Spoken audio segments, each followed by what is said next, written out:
Okay, so after my surgery, my family swore they'd be there for me. Then they took off on a ski trip. Can you believe that? I called my brother and he actually said, "We're not your servants." Seriously, 2 weeks later, I decided I'd had enough and I took action. Now they're blowing up my phone, all apologetic and begging me to forgive them. Look, this is hard for me to even talk about, especially since it's my family. I've always been the peacemaker, the one who tries to avoid drama, you know. But lately, they've pushed me so far I just can't keep quiet anymore. I'm 28 and a few months back I had this surgery. It wasn't a big deal, medically speaking, nothing life-threatening, just a routine thing. But the recovery was gonna be tough. I live alone, so I knew I'd need a little help for a few weeks, you know. I've got two brothers, Theo and Luke. Theo's the oldest, 31, and Luke's 25. We're not super close, but we've always been there for each other, or so I thought. Before the surgery, I asked them for help, just a little support, not to be a burden. I made it clear I wasn't asking for the moon, just basic stuff. Groceries, picking up meds, maybe some company when I wasn't feeling totally wiped out or loopy from the painkillers. Nothing crazy. So the deal was, both of them promised. Theo actually said, "Hey, don't sweat it, I'll be there and make sure you're all right." And Luke said he'd bring over the comfort food and movies and lend a hand with whatever I needed. I felt pretty secure, like I was covered. My family had my back, or so I believed. The day after the operation, everything seemed okay. I wasn't in a ton of pain, just achy. The meds had me a little out of it, too. Day one was all about resting, and I didn't want to push myself. So mostly I slept and ate some small meals. On day two, I was a bit more with it and started to understand I needed some stuff. Groceries. My pain pills were almost gone, and I really needed someone to just check in. I texted Theo and Luke, asking if they could maybe do a quick grocery run. Nothing major, just the basics, like bread, milk, and the painkillers I had. I wasn't expecting them to cook or clean, just to give me a hand during this rough time. Theo got back to me pretty fast. He said, "Yeah, I'll get to it later today." I was cool with that. I wasn't expecting instant action, but hoping he'd come through. But Luke didn't respond at all. Hours went by. I figured maybe he was tied up, so I didn't worry too much. But as the day went on and I started running out of stuff, I texted Luke again. I didn't want to be a bother, but I was starting to get a little worried. "Hey, Luke, could you swing by later? I'm not doing too hot, you know, still nothing." By the time evening rolled around, I was starting to get annoyed. I was achy beat and just trying to survive the day by myself. I had a bunch of pain pills, but they weren't exactly making me feel good. I needed something, anything, to make things easier. The next morning, I decided to give Luke a call. I was getting really fed up. I wasn't even asking for much, just a little help. But when he answered, he sounded totally out of it. "Hey, Luke, I really need a hand," I said, trying to keep my cool. "Oh, right," he said, like he'd just remembered. "Yeah, so the thing is, Theo and I are heading out on a ski trip this afternoon. We decided pretty last minute." He paused, probably waiting for me to react. I just froze. A ski trip, after everything we'd talked about. The whole reason I'd even reached out to them was for some help. And now they were about to go on vacation like everything was normal. "Wait, what? A ski trip? You guys said you'd help me. I'm really struggling here." "Well, it's not like we're leaving you," Lux said. "We're not your babysitters," he said. "You know you can handle it. It's just a trip, you'll be fine." I couldn't believe my ears. I'd been trying to hold it together, but hearing him talk like that, like I was the one being difficult, was just too much. My brother, the one I always thought I could count on, said he couldn't even give me a few minutes. I didn't know what to say, so I just hung up. The really messed up part, it wasn't just Luke. Later, Theo texted me with basically the same thing, only he was all, "No big deal, you're on your own."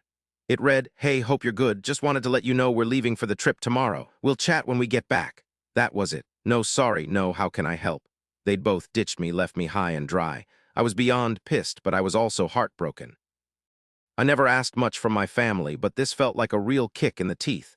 They knew I needed support, and instead of being there for me like I had been for them tons of times, they picked a last-minute vacation over helping me through something that was really hard.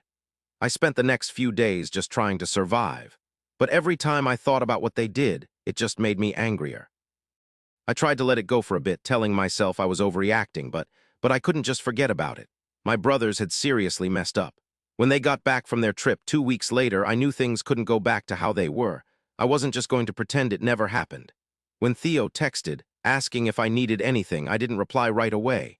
I had to figure out what I was going to do. Look, I wasn't letting them off easy. No way. That night, I texted both of them. It wasn't a screaming match, but I needed to get something across. I'd kept quiet long enough, and they needed to know what they'd done. My message said something like, "I've been thinking about what happened while you were gone. You both promised to help me, but you chose a vacation instead of your own sister recovering from surgery. That's not something you just brush off. I didn't ask for a sorry, but I let them know how much it stung. I was taking care of myself, and I had no idea what would happen next. Their texts blew up my phone, apologies galore. They were so sorry they didn't mean to hurt me, but I didn't believe it, not right then. After everything, their words felt empty. The next day, my phone was on silent, sitting beside me while I just tried to focus on getting better. I knew what was coming. My brothers would try to smooth things over, get me to accept their apologies and pretend it never happened. But not this time. I wasn't backing down. I just sat there, staring at the wall, trying to get through the day. I didn't even want to go to work, or talk to anyone, really.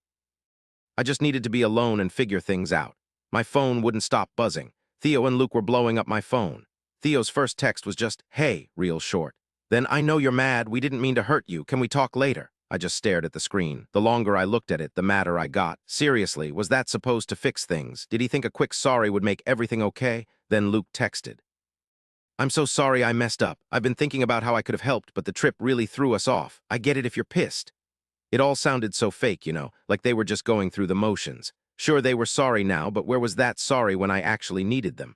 I didn't answer right away. Part of me wanted to just let it go, forgive them, move on, and hope things went back to normal. But the more I thought about it, the more I realized I was sick of always being the one to back down. I was always the one trying to keep the peace, always the bigger person. And for what? So they could just ignore me when it really counted. By the afternoon, they'd both hit me up at least 5 more times. Calls, texts, voicemails, all apologies, all excuses about that stupid trip. But it felt way too late. Finally, I decided to text them both back. I just laid it all out there, no more beating around the bush. I was done being subtle. I'd been racking my brain, and honestly, I'm lost. I reached out to both of them when I was struggling, and instead of being there, they took off on vacation and told me to handle it myself. Man, that stung. I can't even explain how much. I'm not ready to talk about it, not yet. I need some time alone. I hit send, and finally, after days of this mess, I felt a tiny bit better. I'd finally said what I needed to say, but they didn't quit. The texts just kept coming. Theo sent a bunch, each one sounding more sorry than the last. Luke too, but his felt more frantic, like he was terrified I was going to shut him out for good. And that's when it hit me. They were scared of losing me. They just hadn't bothered to notice what they were doing until it was almost too late. And it wasn't just the texts. They started blowing up my phone with calls. I couldn't even glance at it without seeing their names. I sent every single one to voicemail. I wasn't ready to cave, not ready to hear their voices. So for the next few days, I just stayed away. Kept my phone on silent, skipped family stuff, and just tried to take care of myself for a change. I didn't even know what I wanted to happen. Honestly, I wasn't sure if I'd ever get to the point where I could let it go, or if I'd just decide I couldn't keep getting hurt like this. But it wasn't just the feeling of being overlooked by my family that made me see something else. The way they were acting, always saying sorry without really grasping what they did, just made me dig my heels in even more. They just didn't get it. They didn't understand why I was so upset, why it wasn't just about a couple of missed appointments. This was about respect, about being there when it counts. They'd taken that away from me. By the end of the week, I was starting to see things more clearly. I wasn't ready to shut them out completely. I wasn't that mad. But I needed them to understand how serious this was. They needed to feel the weight of what they'd done and know they couldn't just expect me to go back to being the sister who always forgave, no questions asked. I decided I wasn't going to make it easy for them. I'd been the one to bottle everything up for so long, pretending everything was fine when it wasn't. But not this time. This time I was going to take charge and they were going to have to face the music. I started putting my plan into action. But I didn't tell anyone what I was doing. No one knew except me. And maybe that was the best part. For once, I wasn't going to let them push me around. I couldn't just go at them, guns blazing. That would have been too simple, too fast. Now I wanted them to really feel the weight of what they did, to make them think long and hard. I was gonna hit them where it hurt the most. And when I did, it wouldn't be with a screaming match. It would be silence, total distance. 2 days ago, I shot them another text. "I'm not ready to forgive you guys yet. I don't even know if I will, but you need to get this. Your actions have consequences." I'd always been there for them, both of them, a million times over. I thought they'd have my back, but nope. They chose their vacation over helping me out, and that's a big deal. After hitting send on that message, I figured the silence would stick. I wasn't expecting them to completely stop apologizing or texting every single hour, but at least I hoped they'd respect that I needed space. I was already totally drained, emotionally wrecked. This wasn't something I could just forget about. They'd really messed up and they needed to know it. So for the next few days, my phone was on silent and I focused on getting better. It wasn't just the surgery anymore, it was the emotional baggage too. I felt like I'd been carrying everyone else's weight, always putting myself last for the sake of keeping the peace for the family. This time, no way. I wasn't just healing from surgery, I was healing my heart too. 5 days later, after I'd sent that last text, I got a message from Theo. I couldn't believe it. We said we were sorry, tried to fix things, and now they were giving me the silent treatment. It wasn't fair, he said. He wanted me to understand that they had their own lives too. They were there for me before, and this was just a trip. It wasn't like they abandoned me. His words made my anger flare. He wasn't listening. He wasn't even considering the fact that it was bigger than just the trip. It was the trust they'd promised and then shattered. Instead of understanding, Theo acted like I was overreacting, like my feelings didn't mean anything, like it was all just a mistake. I just let that message sit there for a while. I didn't want to answer right away because I knew it would just be a bunch of excuses and dodging the real issue. So I took a deep breath and started to plan what I was going to do that evening. I thought about all the times I'd helped them, all the little things I'd done. Whether it was staying up late to help FIO with his work or cleaning up after Luke's latest screw-up, I was always there, quietly in the shadows, supporting them, keeping everything together. But they never really did the same for me. This was the chance to finally make them see what they'd been taking for granted. I started with something little but important. It wasn't anything drastic, nothing that would cause a huge scene right away, but it would make them squirm a little and have to really consider what they'd been doing. I went through all the shared accounts we had access to. Stuff like the family Netflix, the shared photo storage, even some online subscriptions we'd all pitched in on over time. I knew they'd be hopping online sooner rather than later, wanting to watch something or dig up old photos, so I changed all the passwords. It was a quiet, easy thing to do, but it would leave them totally lost. They'd see what their behavior had actually done, and they'd have to come to me if they wanted back in. The next morning, I looked at my phone. Messages were blowing up my screen. Theo's first text arrived around 10 a.m. "What did you do to the accounts? I can't get into Netflix or anything. Fix it now." It felt like a small win, but I wasn't going to fix it right away. Not yet. I wanted them to experience what I'd been feeling for the past week, that same feeling of being completely in the dark, unable to get what they needed. And I wanted them to understand that they couldn't just pretend the problem didn't exist and hope it vanished on its own. Luke's message came in next. It was way more panicked. "I need to see some photos from that trip we took last year, but I can't access the storage. Did you change the passwords? This isn't funny." It made me grin. For once, they were the ones needing something from me. The roles had flipped. I just let those texts sit there for a bit. It wasn't about stirring things up, you know? I wanted to show them their actions had real-world consequences, that they couldn't just toss me aside and expect things to magically be okay without making amends. After a couple of hours, both their phones started blowing up. I let them ring. I could hear the sheer panic in their voices. Finally, I picked up and Theo started in right away. "What are you doing? What's wrong with you? We apologized. You need to stop this childish crap." I kept my cool. "You want back in? You want everything to go back to normal? Fine. But first, you gotta understand how messed up what you did was. You made me feel worthless. You totally ignored me when I needed you guys, and I'm not just gonna forget about that with a simple sorry." Actions speak louder than words. And right now, your actions are screaming that you don't care. Theo was quiet for a sec. Then he's like, "You're being dramatic. This isn't how you solve things." I could hear Luke in the background arguing with him about something. Then Luke grabbed the phone. "This is insane. Just give us the passwords and let's call it a day. It's not a big deal. You're making a huge deal out of nothing." I was starting to lose it. "No, it's way bigger than passwords. It's not even about the accounts. It's about you guys choosing your vacation over helping me when I really needed it. It's about you treating me like I was some kind of afterthought." So that's what happened because of it. Luke just went quiet for a sec. "At the time, we didn't think it was a huge thing, you know. We had no clue you'd be so upset." "Exactly," I told him. "That's the whole problem. You guys didn't get it." I made it clear this wasn't some little drama that'd blow over in a couple days. This was about respect, plain and simple. It was about them realizing they can't just walk all over me and expect things to magically be okay. They had to earn it, that's the bottom line. There was this long silence on the other end. I could hear them whispering, probably trying to figure out how to fix this mess. But I wasn't backing down. "Okay, fine," I finally said. "I'll change the passwords back, but only if you both come here and sit down with me. Only if you really understand what you did and show me you're gonna do better. No more excuses, period." It wasn't some small, insignificant thing. If they couldn't do that, we were done. Theo and Luke were quiet for a while, then, real slow, they agreed. They said they'd come over the next day to talk things through. It felt like a small win, yeah, but it definitely wasn't over. They still needed to feel the weight of what they'd done, and I wasn't letting them off the hook until they did. I wasn't gonna let them treat me like I was nothing, like my feelings didn't count for anything. They showed up the next day. The talk was gonna be awkward for sure, but it was just the first step of what I had in mind. They walked in, both of them looking awkward, like they figured I'd just say, "Okay, I'm sorry," and that would be the end of it. But the moment they sat down, I knew I wasn't going to make it easy for them this time.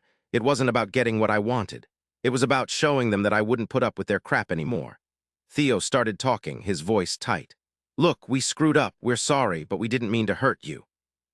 We just wanted a break, you know? You're acting like we ditched you." I cut him off. I'd heard the same old song and dance way too many times.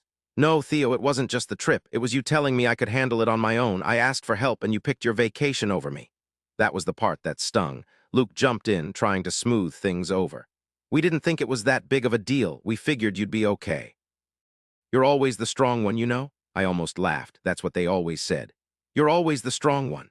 But I'm not some superhero. I'm just a person. And what they did made me feel like I wasn't important. I wasn't asking for a ton. I just wanted some support. And I got nothing. There was this long, super weird silence. Neither of them had a clue what to say. And in that silence, I realized something. They really didn't care how I felt. Honestly, they were more worried about their own inconvenience, about finally getting called out on their selfishness. I looked right at them, my voice strong and clear. "I changed those passwords for a reason. It wasn't to be mean, but to make you understand how it feels when you just assume you can have whatever you want. I've always been there for you too, no matter what. But when I actually needed you, you just disappeared. And I'm not putting up with it anymore. This isn't about making up for a few forgotten chores or some pictures. This is about showing me you get why you messed up." Theo's face turned bright red, and I could tell the guilt was sinking in. But feeling bad wasn't good enough. They needed to actually change, and I wasn't going to let them pretend like it was no big deal. Luke's voice was soft this time. "So what now? Are you cutting us off?" I didn't answer him right away. I let the question just hang there. It was a hard choice, but it had been coming for a long time. They'd taken advantage of me for way too long. I was always the one forgiving them, always fixing things, even when they didn't deserve it, not this time. "Yeah," I finally said. My voice didn't shake. "I am. I can't keep pretending this is okay. I can't keep letting you walk all over me and think I'll just forget about it. You've gone too far and I need some space. I'm done for now." I held up my hand to stop Theo before he could even speak.